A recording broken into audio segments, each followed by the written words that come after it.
In news overseas, extreme heat has disrupted 4th of July celebrations across parts of the United States, including the cancellation of a parade in Washington, D.C.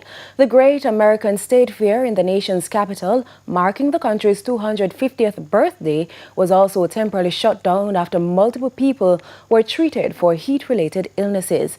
More than 165 million people were sweltering on Friday under record temperatures along the U.S. East Coast and Midwest. According to the U.S. National Weather Service, the heat wave is disrupting the holiday weekend as U.S. President Donald Trump hosts a celebration marking America's 250th birthday with multiple World Cup matches taking place outdoors.